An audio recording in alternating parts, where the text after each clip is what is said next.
One of the most universal experiences amongst all humanity are the moments spent gazing into the cosmic time map of the stars. Many have wondered if other life exists. How did it all begin? What does this all mean? These questions drove me to the stars from a very young age, and by grade school, I was already reading college-level literature and everything relating to astronomy and astrophysics. Still, my hunger for knowledge was insatiable. For every question answered, 10 more would sprout in its place. Why are we here? How did life come to be in such hellish conditions? What about space itself? Could life exist out there in the freezing black void? The answer isn't what you'd expect. You have no reason to believe a reason I say, and even so, this message may not reach you at all. But I won't let our sacrifices go unheard. I have to leave a record in case I don't make it back to tell you this myself. I have to try, for everyone back home on Earth, for Dr. Bigham, for Weaver. Our mission was top secret, our purpose and destination unknown. Until just before launch, we were told we were selected to test the first spacecraft constructed for faster-than-light travel. A mythical Alcubierre drive, my mentor and colleague Dr. Evan Bigham, through some miracle of science and technology, had created it. Ever the stubborn mule, Dr. Bigham only reluctantly invited the world's most elite scientists and engineers to finalize the ship's construction, and personally selected the crew from a pool of participants around the globe. Dr. Bigham had been my hero when I was attending university. He had such a fire in his soul for astronomy and would reject all absolutes. When it came to physics, nothing is impossible was his mantra. He would talk endlessly about how faster-than-light travel could be possible, how humanity could harvest the power of black holes and become the titans of the universe. It was our destiny. His passion was infectious, and so I made it my own life's goal to see humanity finally gain access to the stars. Our endless nights and research finally paid off with the creation of the space research vehicle Arkham. I was in complete shock and didn't think any of it was real, right up until the moment when I was floating naked in the suspended animation tank, preparing for our 4-year trip to the edge of the solar system. There, our journey would truly begin. Hypersleep, in actuality, was nothing like any movie or program I'd ever seen. There was nothing to keep me warm for the 20 minutes it would take to enter hypersleep. My eyes were bound shut with surgical tape, so my only sensation was the piercing cold of the sub-0 degree water. The pain was excruciating, but the only reminder that I was even still alive. I was sure I would die before stasis was triggered, but in that same second, it finally happened, and I felt the black of space completely take over. For once, I was happy to be asleep. I don't remember a single dream I've ever had, having been an insomniac for much of my life, but I remember the dream from hypersleep. I was lost at sea. The ocean was deep black and was almost bottomless. There was a sky, but its deep midnight purple hue was almost indistinguishable from the Black Sea. The darkness masked the shadows of the many creatures I could sense just inches below my feet. Once or twice I felt what seemed like rows of teeth running ever so softly down my legs. It could have been for just a moment, or maybe an eternity, but without warning or pain, I was pulled downward and plunged straight into the abyss. I didn't dare open my eyes. All I could do was pray for a quick death. The first sense I regained were the waves of warmth that washed over my exposed, waterlogged body. I couldn't see yet, but I could feel my fingers were soaked and rubbery from such a long submersion. Quickly afterward, I became aware of a flurry of voices. Some were muffled and distant, another was close and clearer. It was Weaver, our medical technician, just awakening from hypersleep himself. My eyes opened slowly, and his nearly perfect physique, at even 50+ years of age, was alluring and helped bring my other senses into focus. Without warning, my ears were filled with sharp shooting pain. The blaring alarm overhead quickly forced the remaining fogginess to retreat. I knew this alarm. I had heard it before. It was the life support failsafe system Dr. Bigham and I had designed together. A growing dread replaced the momentary excitement I had only felt seconds ago. I turned over quickly, splashing water everywhere, to see who it was. It was Dr. Bigham. It had happened only once before in recorded spaceflight, but he went into cardiac arrest the exact moment he entered stasis. His heart was now failing without the machines to keep him alive. Lever was the first to reach him and frantically began performing CPR. It was all in vain, as the all too familiar sound of a flatlining heart monitor were the only things we could hear outside Weaver's desperate pleas. Roberts, the ship's captain, rushed to stop Weaver's endless compressions, knowing it was too late. The next few hours were a haze, as the rest of the crew awakened and processed how to go forward. There was a plan, as there always was. There was no joy to be had logging into the mainframe to assume the title of Chief Science Officer. I had hoped to one day lead my own expedition into the void. I never wanted it to be like this, as the other crew were grieving and dealing with post-stasis recovery. I turned the ship on sector by sector and began plotting our course. That's when I noticed it. It was peculiar at first. I wasn't quite sure what to make of it. I tried to align the ship with Alpha Centauri, but the ship's computers kept failing to plot a course. I knew I was doing everything correctly. My very soul had been embedded into this ship. I knew every circuit and every switch on the bridge. Troubled, I looked out into the expanse of interstellar space that lay right in front of me. My eyes searched for familiar constellations and areas I knew I'd recognize. Once I found one, I tried tracing it back to the spot where I knew Alpha Centauri was, only I didn't find it. I searched every point in the sky, but no matter how long I searched, I could not find Alpha Centauri anywhere. This was impossible. Surely some kind of post-traumatic stress from the voyage and stasis. And now Dr. Big M's unfortunate passing. As far as our scans could detect, our destination had gone dark. An unease unlike anything I'd experienced crept over me. The mysterious nature of our mission and lack of any details before launch was starting to make sense. Dr. Big M must have known. How many others knew? What else had the doctor been hiding? I said nothing as the rest of the crew silently entered the presentation room. Roberts was doing her best to maintain appearances, but rumors of a romance with the doctor had been floating around for months before our launch. Now, her stark and blank expression was more worrying than normal. "Captain, I need to address the crew." I was shaky and unsure as I spoke. Roberts was a commanding figure within the crew, a no-nonsense stronghold of a woman who could drink me under the table before beating me over the head with it.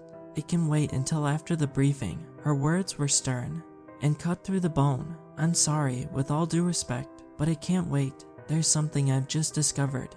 And Roberts loudly cut me off before I could finish. "That was an order, Blair. Now please start the presentation and have a seat. You may speak after the briefing." Her words were a swift rebuke of my desperate pleas. For me, that confirmed she already knew what Dr. Big M was about to posthumously tell us. Quietly, I obeyed her instructions and started the recorded memos the late doctor had left. His haggard face flashed up on the screen, the deep ridges in his skin prominent, and his hazel eyes looking straight into the camera from behind his absurdly oversized glasses. There was a deadly seriousness to his expression, a rarity for him. Whatever the reason for Alpha Centauri's sudden disappearance, it was taking quite the effect on him. The knot of anxiety and dread that had formed in my stomach was now twisting into a monumental sense of grave danger for all of us. Fellow crew of the Arkham, it will have been my greatest failure should these recordings ever reach you, for it means that my life's work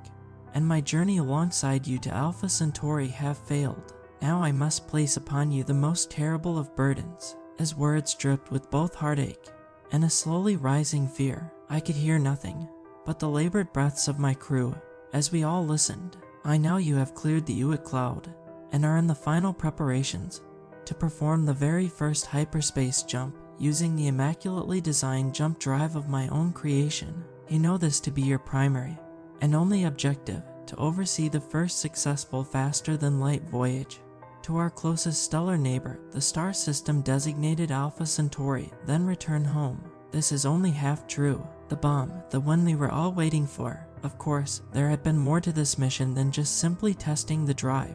Why else had a heavily decorated military commander with extensive combat experience be made the captain of a scientific mission? I looked over at Captain Roberts and was surprised to meet her gaze in return. Her attention could not be further away from Dr. Big M's posthumous presentation. Instead, she appeared to be studying me, looking for my reaction. Maybe she thought I knew as well that Dr. Big M had already told me before the mission. My confused and puzzled face must have surprised her as she turned away the same second our eyes had met. What you are about to hear is considered top secret by every recognized sovereign body on Earth, though surely by now the citizens of the world are aware of this anomaly. Some of you on this very crew may have already discovered the truth. I could feel 5 pairs of eyes now locked onto the back of my neck, but I forced my attention back to my mentor's confession. 4 years before the start of our voyage, an amateur astronomer reported a strange finding to NASA. It seemed that our nearest stellar neighbor, Alpha Centauri, had suddenly, and without warning, vanished from sight. There was a murmur of conversation amongst the crew now. An entire star system vanished. Impossible, surely a miscalculation. Hearing these words coming from Dr. Big M's mouth, I still didn't believe it. There was no precedent for this. A star cannot simply vanish without a supernova explosion or turning into a black hole, especially not the star that was closest to us. Dr. Big M paused for a few moments, allowing us to absorb the full weight of what his words meant. I noticed his hands trembling, a condition he had kept hidden from most, I myself having only witnessed it a handful of times. They hadn't stopped shaking the entire video. He continued, repeated attempts to locate the binary star system have all failed. Proxima Centauri, the third member of the system, is still detectable, but we have been receiving strange oddities and fluctuations in output. You may remember some years back when astronomers reported similar findings from Tabby's star. Your primary destination is now Proxima Centauri, specifically the region of the planet located within the red dwarf's habitable zone. You will make your initial observations there. A crew of 2 will then board the ship's emergency shuttle, which has also been outfitted with a jump drive, and chart a route to the site of Alpha Centauri. You will record any data there is to be obtained, then report back to the Arkham. If all succeeds, you will then chart a course back to your present location to begin the journey back to the solar system. The severity of your situation must not be underestimated. There is no natural or physical phenomenon that we have ever recorded that is remotely capable of producing this anomaly. Besides, there is something even more disturbing. I've traced star maps from all across history, and there is a direct line of stars that have all seemingly disappeared throughout the galaxy that lead directly to Alpha Centauri. This anomaly, whatever it is, does appear to be spreading. I'm sure I don't have to tell you which system is closest to Proxima Centauri. Also, there is the nature of the jump drives themselves. All you need to know is that they are powered by an extremely volatile engine, and miscalculations and impact debris are high-risk factors, so you must proceed with the utmost caution. You are all truly in no man's land now. The doctor took a long pause, perhaps growing weary from the weight of this information. He ran his hands through his thinning, curly gray hair, then took one final look at the camera. One can only hope these files never reach you, and that we will, together, solve this mystery. But if not, if these truly are my last words to you, then Godspeed. With that, the screen went blank, and a heavily uncomfortable silence cloaked the entire room. The one sounds that registered with me were the occasional beeps from the ship. Roberts was the first to speak up. "Blair, you may now address the crew," she said with just a hint of sarcasm. "No need now." Dr. Big M pretty much covered it, I said blankly, still locked into a gaze with the blank screen. My mind was racing over the possibilities, over what could have happened to Alpha Centauri and the other stars Dr. Big M had mentioned. What was more troubling to me was the mention of Tabby's star, which has indeed recorded bizarre fluctuations in light output. Some have speculated that an advanced alien race could be constructing a Dyson swarm around the star, though no solid theories have ever been conclusively proven or disproven. This was something completely different though. Tabby's star was still detectable, whereas 2 whole stars from a system were now entirely gone. Proxima Centauri, a low-mass red dwarf, appeared to be next, but as it was not visible to the naked eye, we would have no idea what we would see until we got there. Roberts took notice of the shocked expressions of the entire crew, and for the first time, spoke with just the slightest hint of concern in her voice. Dr. Big M left detailed instructions for everyone to follow in the event of his death. Does anyone have any questions before we begin? It didn't take long for the first protest to start. Torrance, the ship's pilot, and Robert's second in command, was the first. "Are you kidding me? This is insane. There is no way we can go through with this mission now that we just lost our only scientist. His anger and fear were clear as he almost spat through his teeth. Torrance and I had once both been peers of Dr. Big M before I was chosen to be his assistant. Our already fragile and competitive relationship quickly soured after that, so I didn't take too much offense to his subtle insult. Exactly, we have no clue what to expect when we get there, and now we've lost Dr. Big M. I think we should test the jump drive to get back to Saul. It'd be a far better course of action now in light of what's happened. I was surprised to hear Weaver joining in with Torrance. Weaver had a reputation for being rash and making risky choices that ended up saving countless lives, but now he too was cloaked in the same fear everyone else was. We cannot risk damaging the ship by flying through the Uick cloud. That's precisely why we had to wait until we had cleared it to begin the mission. As you have already been told, there are specific instructions. Torrance cut Roberts off, which was something no one had ever dared to do. The rest of the crew, shocked at his bravado, just looked on as their dispute continued to escalate. I don't care. This is well beyond normal circumstances. Not only is the man who built this ship dead, but this whole mission was also all a lie. I would have never signed up for this if I had known the truth, and I'm sure most of you wouldn't have either. Torrance looked to be out of breath as he finished. He was scared, I could tell. Whatever concern and humanity Roberts had displayed earlier was swiftly replaced with her usual icy demeanor. But you did sign up for the mission. You signed an ironclad contract. Now, of course, I cannot force you to participate. Our superiors are trillions of miles away. If you refuse, however, we will forcibly place you back into stasis until the completion of the mission and our return to Saul, where you will be placed under arrest and stripped of your title, status, and all privileges. I have to admit, there was something provocative and sensual the way Roberts took control of any situation. I could see Torrance beginning to shrink in the presence of such a commanding woman. No doubt the both of them wanted to curb stomp the other. Still, Torrance had never been able to read the room, and so he continued on his tirade. I'd like to see you try. Seriously, I'll fight every single one of you. No one's forcing me to do anything. Torrance was really trying to put on a brave front, but it just shattered completely in the face of someone who was clearly bigger, more powerful, and more intimidating than him. If someone didn't interject soon, this was not going to end well. As Roberts began making a motion towards Torrance, thinking on my feet, I jumped up to place myself between the two. Stop, both of you, this isn't helping. My voice was shaky, and I didn't feel near the confidence I was trying to project. Roberts, taken aback, could only stare at me with her mouth slightly agape.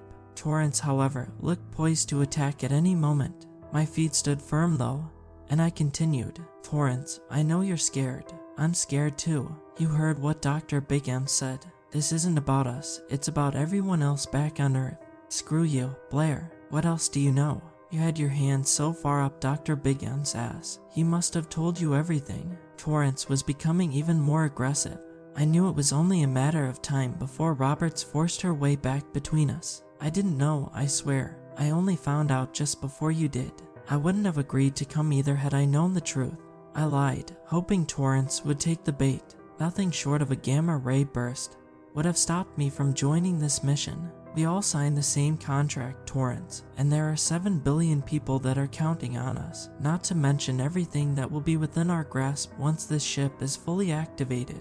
The whole galaxy, Andromeda, the local group, maybe even the entire observable universe. I know you, Torrance, and I know there's no way you wouldn't want to be a part of that. We need you. I stopped, allowing Torrance to absorb what I had just said. His shoulders began to relax, and I could sense his breathing returning to normal. Roberts looked on suspiciously. Well, now that we've all regained composure, we will initiate the first jump to Proxima Centauri in T-1 hour. You may begin your preparations. Dismissed. Roberts didn't stay any longer and disappeared into her personal quarters. Not able to stand the thought of everyone staring at me, I left without a word and headed straight to the bridge to begin warming up the ship.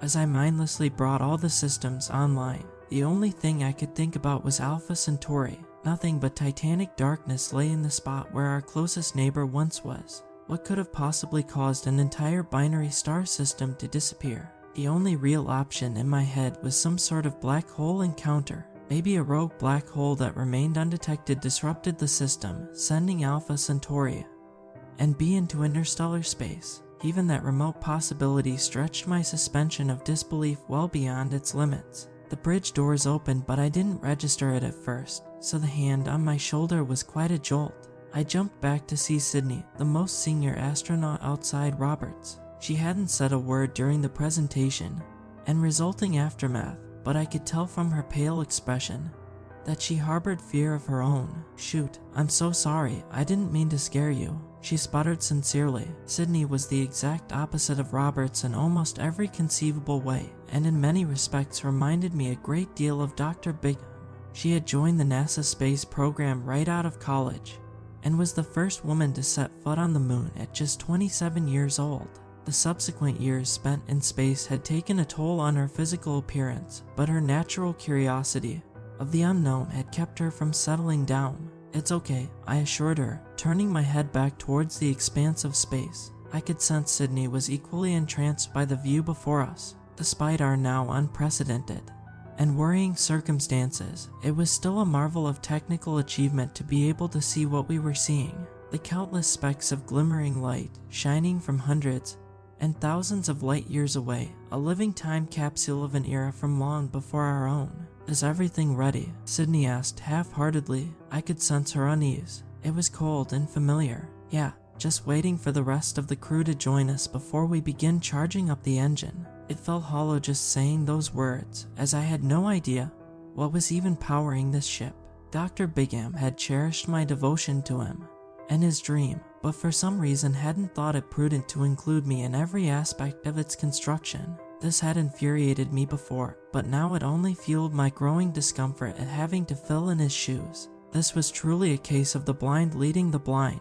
"What do you think happened to it?" Her voice trembled. "Alpha Centauri. I have no idea. I have my theories, each one more implausible than the next." I finally turned to face her, but she kept her gaze forward. Sydney's almost ruby hair fell into curls all the way down to her neck, framing her narrow face. Her eyes looked glazed over like she was seeing beyond space, beyond the cosmic horizon. "I don't think I want to know. Whatever it is, it can't be good." She was definitely right about that. The rest of the crew began filling in one by one, with Roberts being the last to join us. She was still trying to hide her pain behind a wall of emotional indifference, but smeared eyeliner betrayed her true heart of hearts. I felt for her and admired her supreme courage. Torrance, however, made his contempt well known, rudely brushing past me as he made his way to his co-pilot chair and refusing to acknowledge anyone in the room. Roberts made her way to the front of the bridge before stopping to gaze into the abyss. I wondered what monsters, if any, gazed back onto her. "Blair, are we ready to begin?" she asked blankly, not even looking back at us as she strapped herself in her chair. "All systems are online and ready," I replied. "Torrance, have we aligned the ship with Proxima Centauri?" Torrance let out a reluctant yes with as much venom as he could muster. "Good. Begin the charging sequence, Blair." My fingers hovered over the buttons needed to trigger the charging sequence. This was the moment we had all been waiting for. We were about to engage in the first faster-than-light voyage to another star system. This was bigger than the moon landing, bigger than anything humanity had ever attempted before. But more than that, our entire perspective on the universe was about to change in a single moment. It was a terrifying prospect, and I wasn't sure I even wanted to know what awaited us at Proxima Centauri. "Blair, is there a problem?"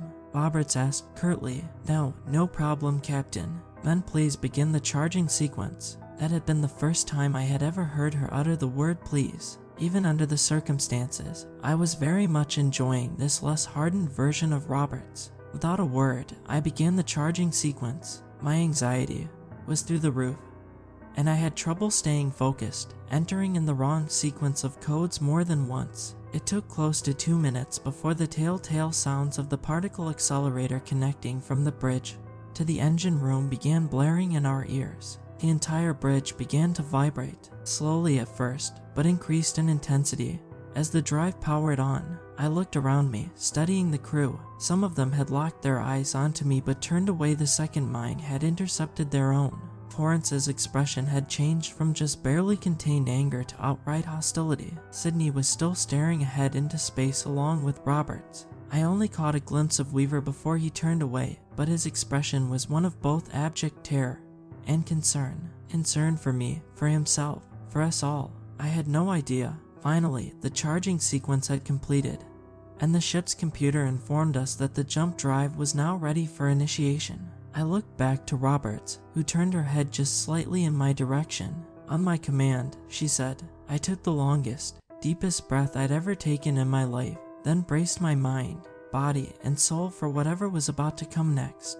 Roberts couldn't have known it at the time, but her next words sealed her fate, as well as ours. Initiate. There was no pause, no hesitation this time, just the flip of a single switch. All at once, the sounds coming from the particle accelerator increased by almost 100-fold. My teeth were threatening to shatter from the intense vibrations that echoed through every part of my body. I could hear the surging discomfort coming from the crew. Sydney had begun hyperventilating and needed oxygen fast, but before I was able to disengage her emergency mask, the jump drive activated. What followed next was an experience that bordered somewhere between pure ecstasy and a living nightmare. From the back of the ship, an enormous force started pulling us backward.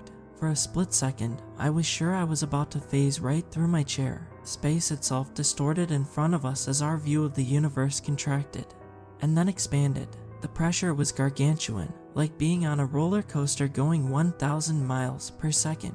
My skin had flattened against my body the way it does when you run your hands underneath an air dryer. I couldn't even turn my head an inch to see the rest of the crew, and the roar of the ship masked any cries they made. Trillions of miles flew past in an instant, closing the gap between us and Proxima Centauri. This was it, our monumental achievement in engineering. Against all odds, it had worked. At first, the space in front of us remained dark and empty. After what felt like only seconds, a pale red dot appeared on the horizon. Proxima Centauri loomed ahead, growing bigger and brighter with each passing second. The ship's computer reminded me to begin deacceleration, and with great difficulty, I moved my fingers over the switch and immediately felt the ship begin to slow down. Just moments later, the entire ship jolted, and sparks began to fly from overhead. Something had impacted the ship.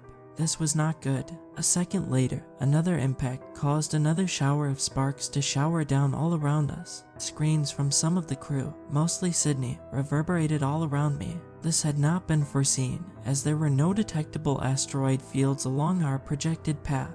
Our calculations had been so precise. From over the chorus of voices and screams, I could hear Roberts attempting to give out orders to remain calm, but they fell upon deaf ears. Warning, damage critical, engage emergency deacceleration. That wasn't good. Our shield generator was failing. Blair, engage the emergency stop. Roberts ordered from underneath another torrent of sparks. We can't stop at these speeds. The G-forces will destroy the ship. Roberts protested, but I knew what would happen if I listened to her. We could do nothing. But wait, pray we had cleared the debris field, and stay calm. The ship stopped jolting, and once the ship reached the minimum safe speed, I disengaged the jump drive. The ship lurched forward violently, almost knocking the wind out of me. The structural integrity of the ship had held up, but only just.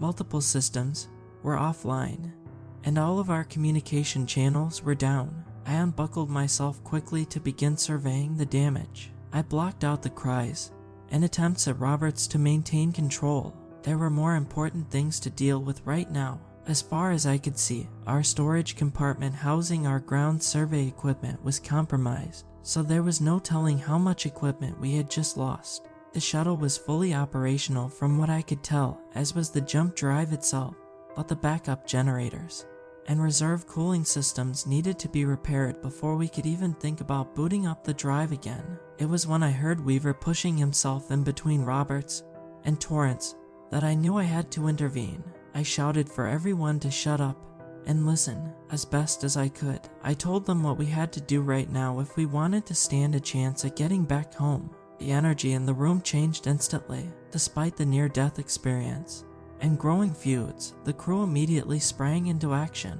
Roberts took advantage of this to assert control, but I could tell from several faces that this wouldn't last long. Torrance and I went to assess the cargo hold, hoping that the breach was small. We were dismayed to find the compartment had been wrecked by the breach. Several small holes had created enough suction to pull most of the equipment to the walls. Sparks were flying everywhere, and from the looks of it, our planetary surveillance rover was in pieces all over the ceiling. We would need to patch the holes before we could enter. Weaver joined us as Roberts watched on from the cockpit. She had continued to bark orders at everyone, but she was losing her cool as most of them had gone unheard or ignored. There was nothing she hated more than losing her authority. I'd done over a dozen spacewalks before this mission, but Torrance had taken it upon himself to almost hand-hold me as we suited up and made our way through the airlock.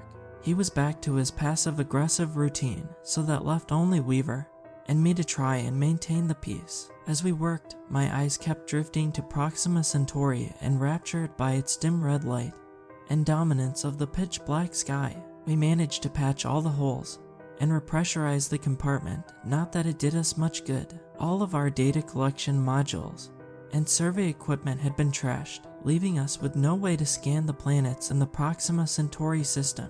When we were back aboard the ship, Sydney dropped yet another bomb on the crew. The planet that had been our original destination was no longer detectable, just like Alpha Centauri. And by this point, I'd lost my ability to be shocked. Torrance, in a fit of anger, swung at Weaver as he tried to come in between him and Roberts again.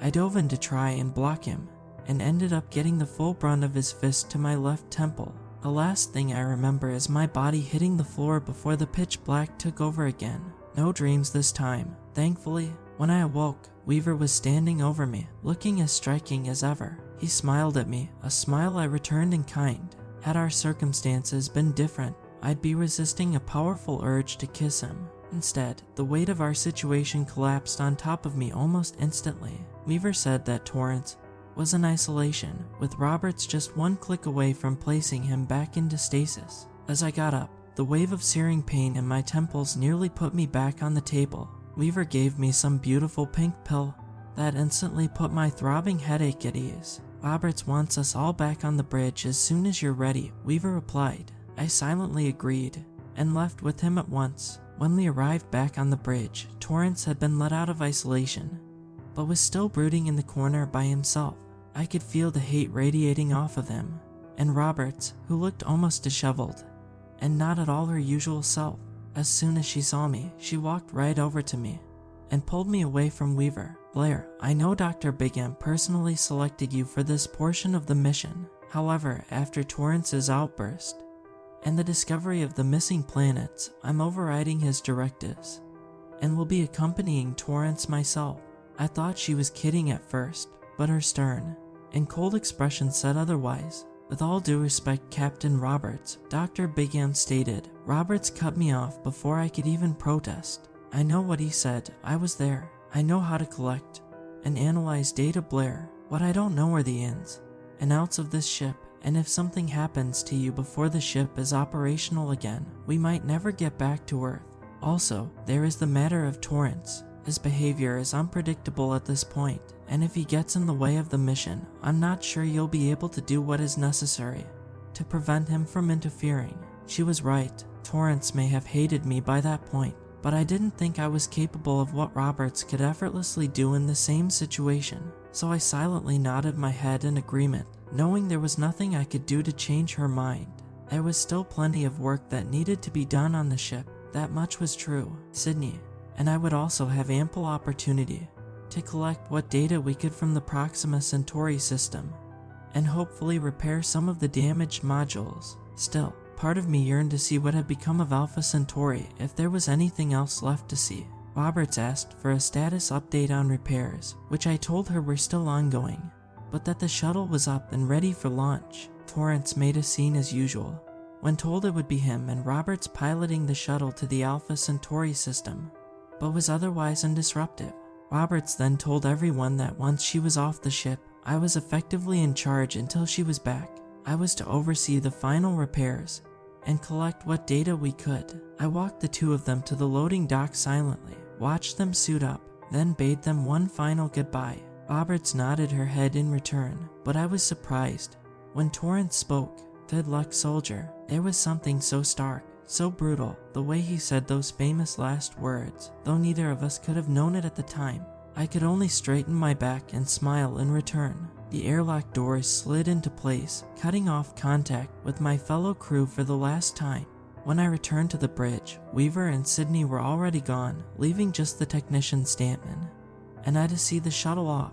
It was beyond breathtaking observing faster than light travel from a distance. 1 second the shuttle was drifting off in the distance. All at once, the space around it warped like the usual gravity lensing we see from black holes, but only for a brief moment. Space returned to normal as quickly as it had distorted, and a brilliant flash of concentrated light blasted off across the expanse of black space. That was the moment everything began to click into place. "Come with me, Stanton," I said, and began heading out the exit. I always had a large stride, so I was out the door before he could even respond. "Where are we going?" he asked as he followed behind. "We're gonna see what makes this ship tick." Perhaps curiosity truly did kill the cat, because that was all Stanton needed. He followed me wordlessly as we navigated the labyrinthine network of passageways and chutes to the engine compartment. Dr. Big M had made it known he wanted it to be as difficult as possible for anyone other than him to be able to access this area of the ship, and for all intent and purposes, he succeeded. After what felt like an hour, we finally made it to a long, dark, and narrow corridor leading to the engine room. The door required a series of complex puzzles, almost like a video game, along with the chief science officer's code that was now mine. I almost laughed out loud, realizing how silly and over the top this all was. But that was the doctor, heart, body, and soul. At last, the familiar hissing of the hydraulics sounded that the door was opening. What lay before us was about the most mundane and boring room you could ever hope to find on a ship. Dr. Big M, the troll, was definitely starting to come out. The whole room was white, save for a perfectly round black spherical area that filled the entire middle of the room and dipped significantly into the floor, at least a yard or more. A manual computer station, hidden behind a wall, began unfolding its way out. As we walked into the room, Stanton and I stood in awe, or maybe befuddlement, I'm not sure which. The sphere was a series of segmented plates made of what looked like marble. I ran my fingers over it and could feel it was still warm to touch despite it having been hours since the ship had stopped. I was trying to piece together how any of this made sense when I looked to the floor and saw a series of words written all around the spherical dip. It was the same phrase repeated over and over again. Outer event horizon limit. The pieces began fitting together almost perfectly. The particle accelerator, the event horizon room, the jump drive. It was such a feat of engineering, yet elegant in its simplicity. My mouth dropped just slightly. Incredible was all I could say. What is it?" Stanton asked. "It's a black hole. That's what powers the jump drive. It warps the space around the ship. Then the particle accelerator propels the ship forward. It's brilliant actually. Holy hell, should we even be in here?" Stanton was beginning to sound panicked, and I don't blame him. As impressive as it was scary just how close to an actual potential black hole we were standing. "Probably not, but it's okay. I'm sure it's turned off," I reassured him. "How do you know? We wouldn't be standing here right now if it was. Our atoms would be smashed all over the room." That seemed to calm him. I wanted to explore more, but then the ship's intercom blared overhead. "Blair, Stanton, we need you in the observation room."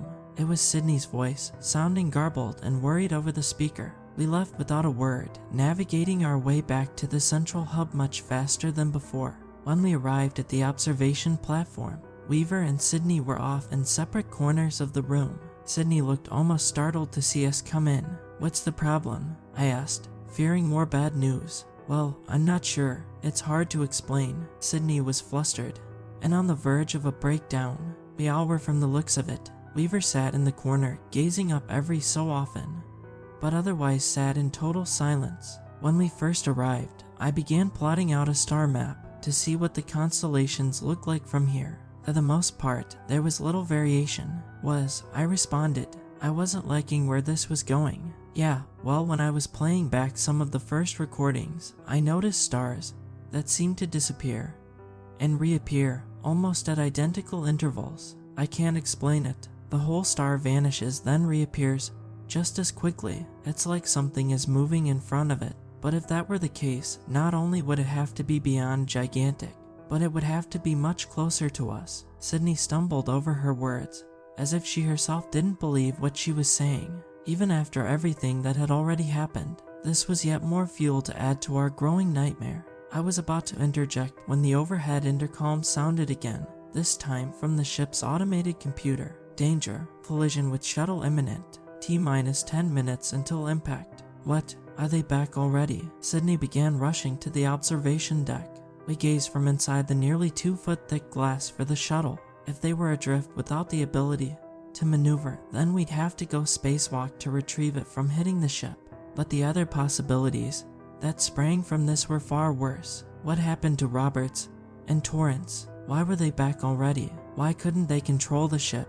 We scanned the black horizon for any sign of the shuttle. It was Stanton that spotted it first. There it is, he said as he pointed upwards off to our left. Sure enough, just barely visible.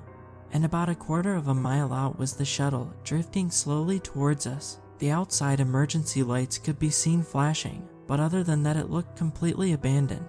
What do you think happened? Sydney inquired. I don't know. Lever, you come with me. Stanton and Sydney, you both go to the hub and make sure the docking area is prepped. We broke up into our groups and made haste. Lever and I suited up and entered the cold vacuum of space yet again in record time. As soon as we were tethered to the ship, we propelled ourselves to the approaching shuttle. As we got closer, several things became clear all at once, and I could feel that familiar unease dripping back in. The airlock doors were open, leaving the cockpit completely compromised. I scanned for any damage, but so far the shuttle looked to be in fine working condition. Lever entered before me and began locking the doors so we could re-establish the atmosphere and boot the ship's computer back up. I ordered him to keep his suit on, just in case. I had no idea what to expect and wanted us to be as protected as possible. My instincts turned out to be correct. As I was gathering the shuttle's flight recorder to take back with us, Weaver had tended to search the shuttle for our missing comrades. Just as I was removing the shuttle's flight recorder from its wall panel, a commotion sprung up behind me. I spun around to see Weaver now being throttled by another figure in a spacesuit, who I assumed to be either Torrance given his prior behavior. From the looks of it, they had been hiding in a storage locker and jumped Weaver once he opened the door. I reached for the electric prod from my utility belt, but Weaver was slammed right into me by the suited figure before I could, knocking me to the floor and nearly taking the wind out of me. Weaver was short of breath and could only give me a confused, desperate look before he was launched to the other side of the cabin, banging up against the airlock. Standing above me now was the suited figure, whose visor had been pulled all the way down, masking their identity. I motioned to get up, but was slammed back down to the ground by the figure stomping on my arm and almost fracturing it. In its right hand was the utility axe equipped with all our spacesuits. Just as the axe began to swing down on my head, its body began surging and jolting. From behind, I could see Weaver ramming the electric prod into the figure over and over again, but nothing seemed to faze it.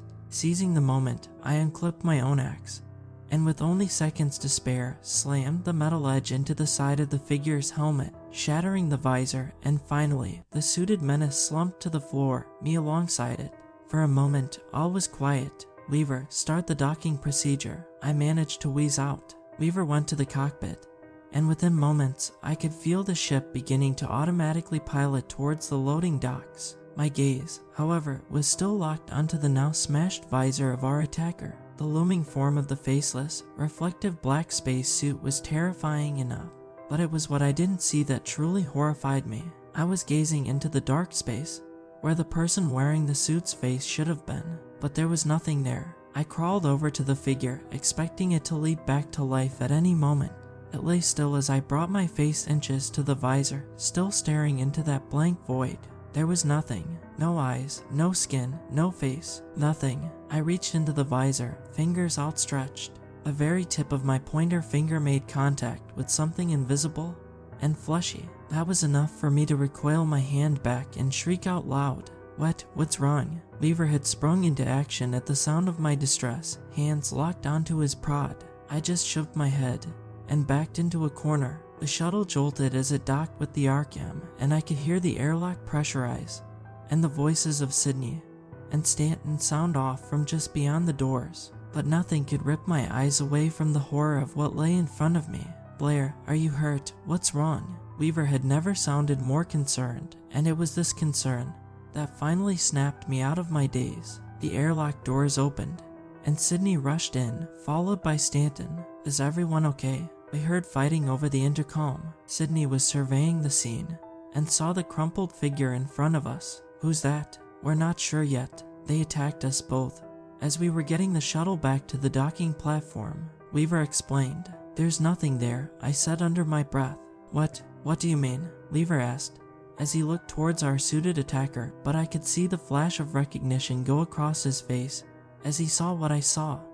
What happened?" Sydney began, but she too saw that nothing was inhabiting the suit. Stanton began moving towards it, but I urged him to stop. I simply grabbed the cord that had tethered us to the ship and began wrapping it around the suit. "What are you doing?" Sydney sounded almost accusatory. "I'm not taking any chances." Weaver joined me in tying up our attacker, and once we were sure it was secure, both of us dragged the suit to the medical bay. Strapped to a table, we tried to break off the suit, but something had happened that had fused multiple parts of the suit and shredded it in other places. We managed to wrangle the helmet most of the way off with one of our axes, though now the sight before us seemed even more nightmarish. Weaver had found some baking powder and used it to spread a layer over where the face of the wearer should be. Sure enough, the form of Robert's face became clear as Weaver coated it with the powder, though her features were warped, and upon closer inspection, her skin appeared to be moving and distorting.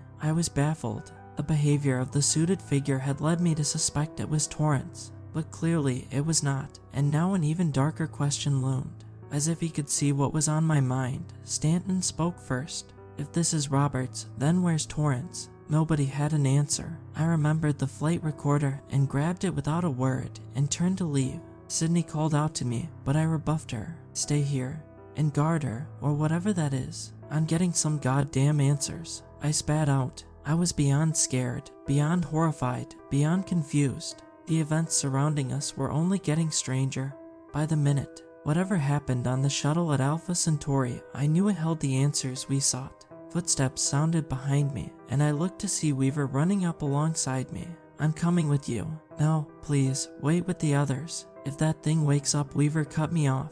"Sydney and Stanton can handle it. Besides, I want to know what happened on that shuttle too." I smiled and silently admired Weaver for his natural curiosity and spirit despite these dire circumstances. We walked briskly back to the central hub, flight recorder in tow, and began the process of accessing the data. The Arkham's communication systems were still completely offline, and so we had to upload the data manually. As we waited for the ship to analyze the data from Alpha Centauri, I began pulling up the video archives. Weaver and I watched as Roberts and Torrance took off in the shuttle. As they approached the binary star system, that was when things began to shift. The video files became increasingly corrupted, and Roberts and Torrance faded in and out of a sea of multicolor static. The audio, though corrupted as well, remained audible, at least for the most horrific parts. Roberts was heard over the recorder shouting and screaming unintelligibly while Torrance tried to get her under control. "What's happening?" The ship stopped, all systems down. "Roberts, what?" Roberts looked to be in a trance from the few clips that managed to get through the static. A split second later, she was gone. It was as if she just phased out of existence. "Roberts, where the hell? Roberts, Roberts." The audio cut off for a moment, only to resume with the sounds of horrified yelling and the shuttle's computer systems. "Warning, airlock systems deactivated. Cabin depressurizing in 30 seconds. What are you? Stop. Roberts, what are you doing? Stop. No." The last split-second image we saw before the video cut out for good was of a suited Roberts by the airlock doors, and a frantic Torrance grabbing hold of his seat for dear life before the airlock doors open, sucking Torrance out of the frame and into the void of space. I thankfully looked away before the worst of it, but judging from the look on Weaver's face, he'd gotten a full look at Torrance's rapid decompression as his screams of agony were sharply cut off. The video and audio stopped after that. The silence in the room was deafening. Once more, all I could detect was our shallow breaths as we absorbed the horror show that had unfolded before us. What the hell was all Weaver could muster. A message flashed on the computer screen telling us that the data had been fully processed and was ready. Hesitantly, I moved the cursor to the files, and one by one, numerous screens and charts began loading onto my screen. From what I could gather, as the shuttle had approached the site of Alpha Centauri, long-range telescopes began picking up two small bodies of mass in the exact position of the two stars. Though the temperature readings were cooler than any stellar body detected, and the size of the objects were roughly the same as Earth, they both had a mass far greater than anything a planet could substance. It took me a bit longer than normal to come up with a hypothesis, but once it emerged, it nearly took my breath away. I sat back in my chair, shaking my head in disbelief at what I was looking at. Something that had never been discovered before. Something that shouldn't even exist yet. "That's not possible," I whispered to myself.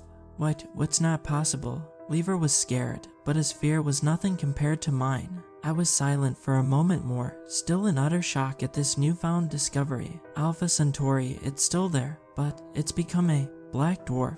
An icy chill ran all down my body and back up my spine as I said those last words. What's a black dwarf? I didn't expect him to know what it meant. How could he? It was an almost empty and unexplored area of the celestial sciences. It shouldn't exist. It couldn't exist. It was a complete impossibility. This was no lie, however, no trick, no deception. The very first black dwarf discovered by man was less than half a light year away. Black dwarfs are the stellar remnants of white dwarfs after they've cooled to almost absolute zero. It's the final stage of all stars that don't turn into black holes. I explained. So what's the problem? The problem is, these things shouldn't exist yet. The time it takes for a white dwarf to cool is estimated to far exceed the known age of the universe. We're talking quadrillions of years here. But that's impossible. Apparently not, I sarcastically remarked, though the humor was lost amongst the tension and fear that had taken hold since the moment I had awoken from hypersleep. It felt like some fever dream, an ungodly nightmare that I kept hoping and praying would end, that I would awake in my hypersleep chamber, that Dr. Bigham would still be alive, on our way to make history, and ensure our names are engraved within science books for all time. Reality had been a cruel mistress, and I had an awful feeling she wasn't done yet.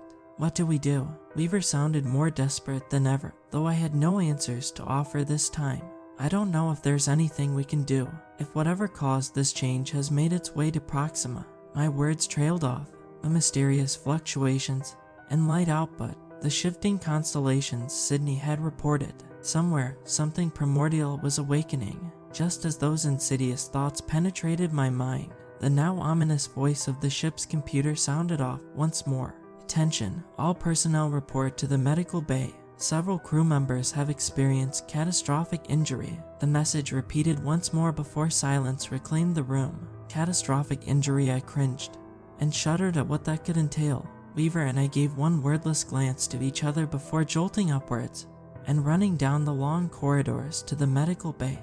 When the doors opened automatically, my eyes were immediately assaulted with a scene of horror I'd only ever seen in movies. I only registered the image of blood coating nearly every surface before the churning in my stomach overpowered me, and I twisted downward to void the contents of my stomach. Though I was sure I caught the glimpse of what looked like a severed arm hanging off a table. Weaver didn't handle it much better than I did, and we both nearly fell backward into the corridor, the stench of iron clinging to the air. What the actual hell? I'd never heard Weaver curse before. He'd remained so composed, more so than all of us, yet it was his breakdown and curse that truly broke me. At the moment, I was convinced none of us were getting back to Earth alive. Sydney, Stanton, Torrance, Roberts, whatever was inhabited her form, was now loose aboard the ship. There's no telling where it could be now. I darted my head, looking down the corridors, half expecting it to come around the corner at any moment. Airlock breached. Warning. Depressurization in loading dock.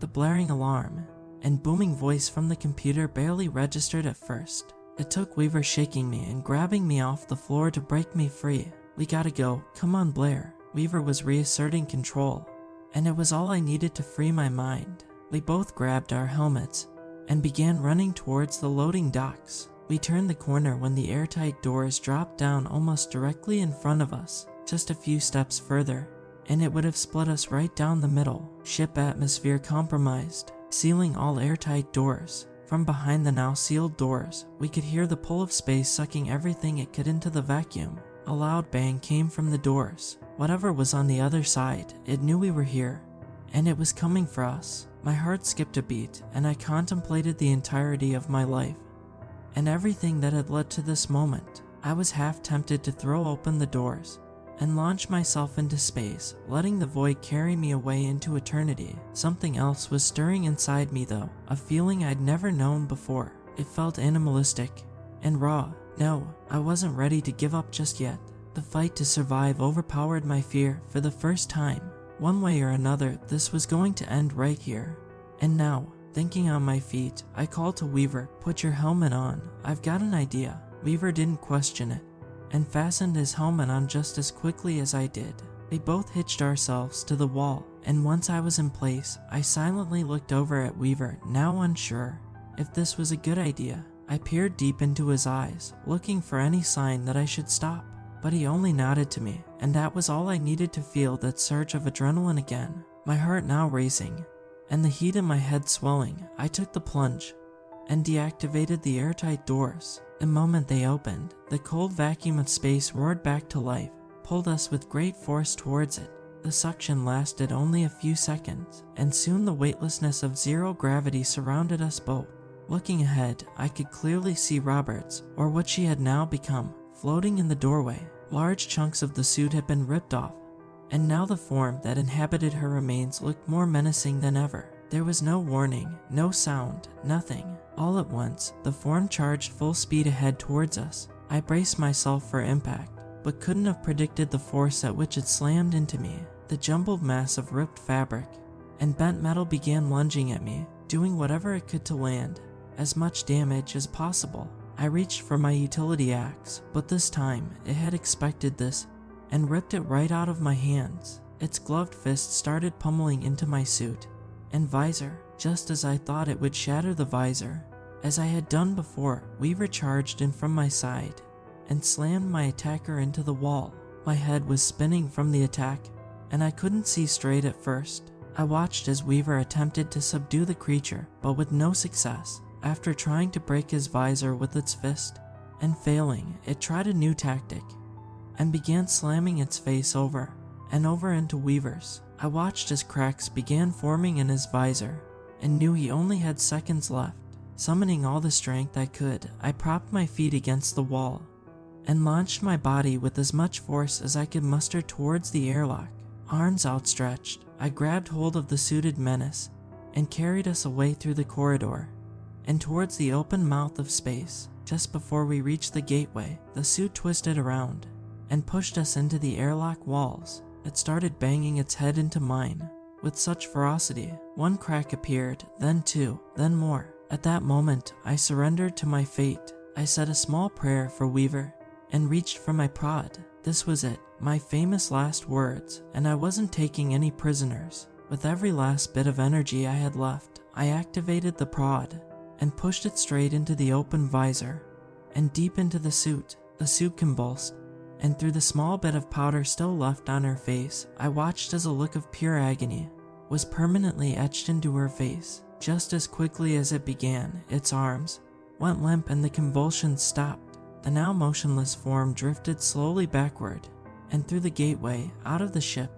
and into space. I was becoming lightheaded from the escaping oxygen and quickly closed the airlock doors to re-establish the atmosphere. I tried to stand up, but my body was beginning to crash from the adrenaline spike, so I tumbled down onto the floor as the gravity turned back on. My breathing became shallow, and once again, I was ready to surrender. Though it lasted only half a minute at best, the fight felt like I climbed Mount Everest in a single minute. My heart was throbbing and at risk of exploding through my ribs. The motion of someone removing my helmet and the rush of fresh air now filling my lungs brought me clarity. I looked up to see Weaver's worried but smiling face just inches from mine, and thought at that moment that I'd never seen a more handsome man in my life. I smiled back and laughed. Weaver laughed in return, and for once, the tension and dread that had filled us both was momentarily gone. He pulled me back to my feet, and slowly we made our way back to the central hub.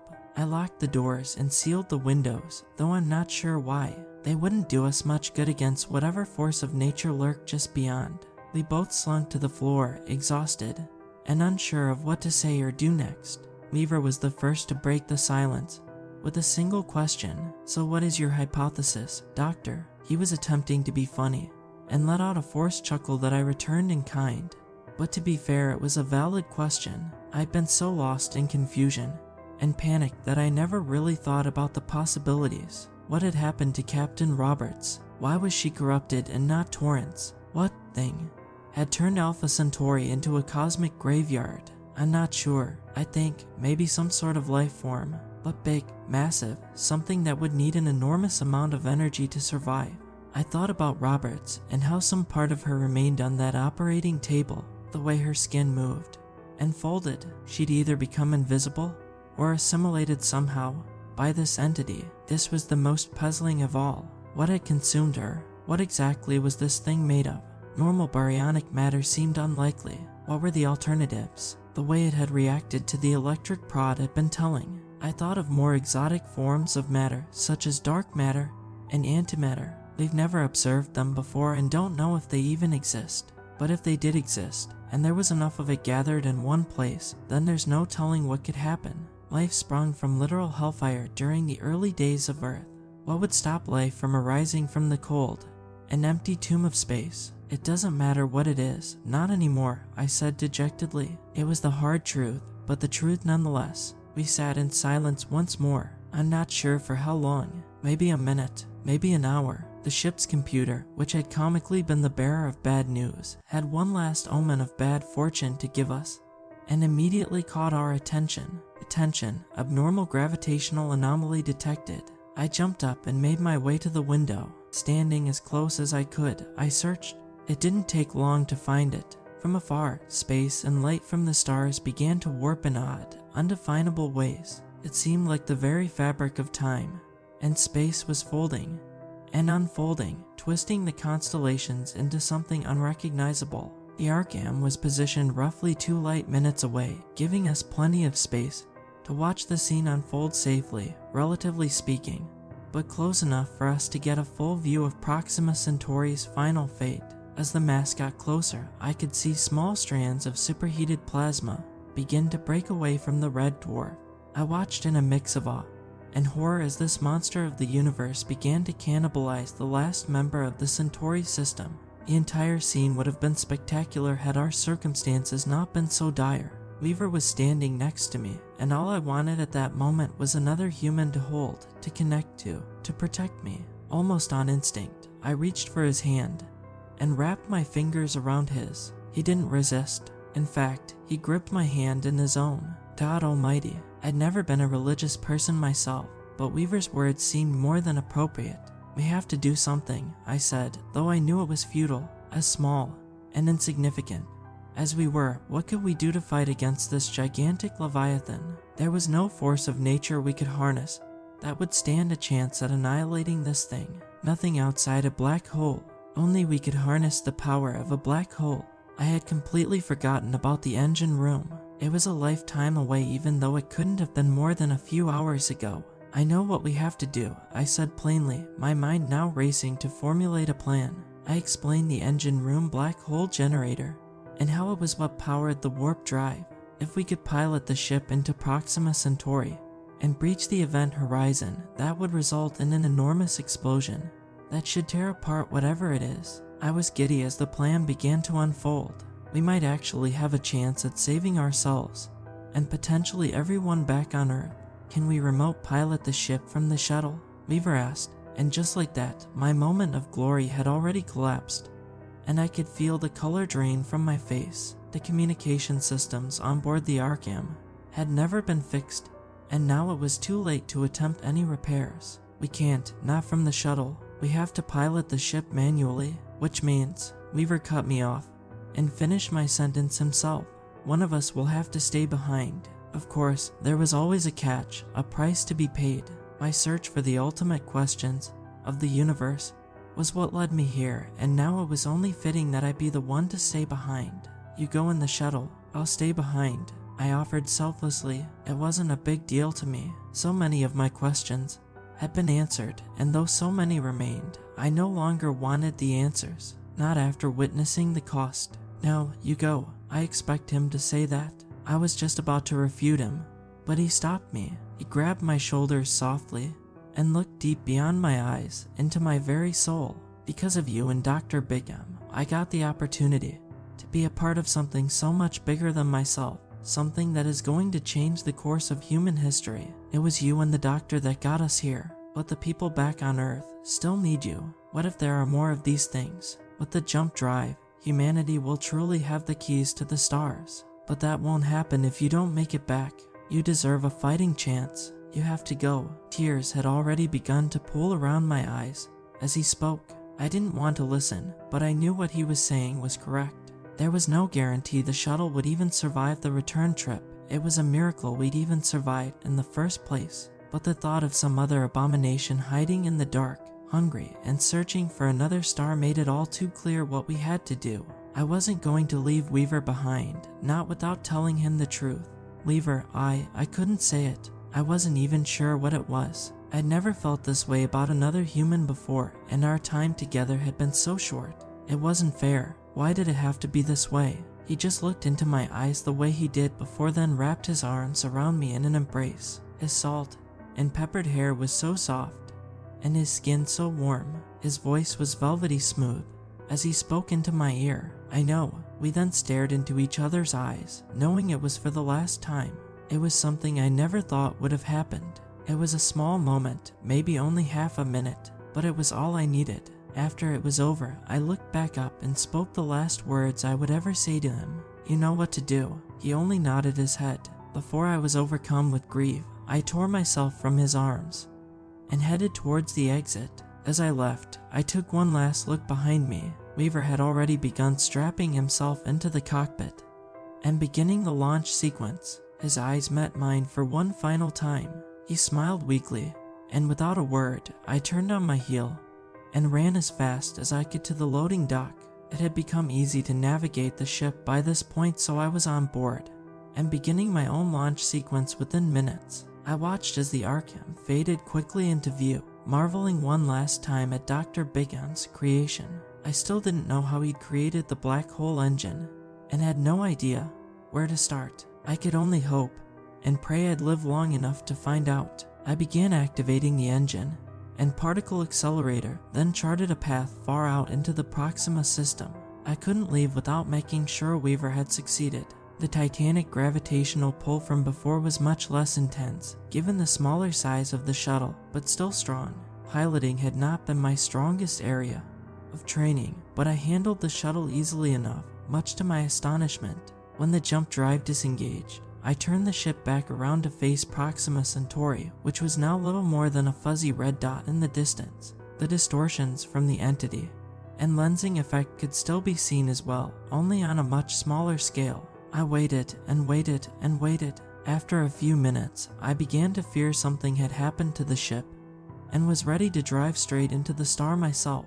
But then it happened. Without any warning, an enormous burst of light shined like 1,000 burning suns. I shielded my eyes as best I could and waited. There was no sound, no vibrations. I was much too far away to feel anything. But as the light faded, I was finally able to see it happen. The black hole was now sucking in the entire mass of Proxima Centauri into the event horizon, and from the looks of it, the entity as well. The space and time distortions spiked for just a second before warping inwards and towards the singularity. The rest of the red dwarf began to spread around into a bright accretion disk.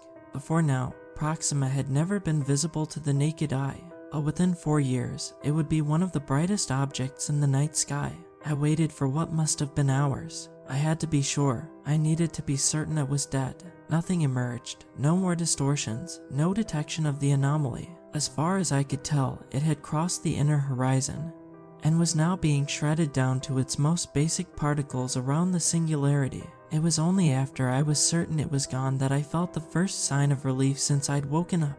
They say in space no one can hear you scream, Though unsure if you were listening, you could have heard me crying. I sobbed, screamed, cursed, yelled. It came out all at once. The floodgates opened, and I couldn't close them. Afterward, I sat in the cockpit and just stared out into space. It's always been the final frontier in my eyes, a never-ending fountain of questions, just waiting to be solved. But now I know the truth. Some things aren't meant to be discovered. Some questions are better left unanswered. After wiping the last tears from my face, I began plotting my course back to Sol. Before I was about to engage the autopilot, I thought of the mammoth journey that lay ahead of me.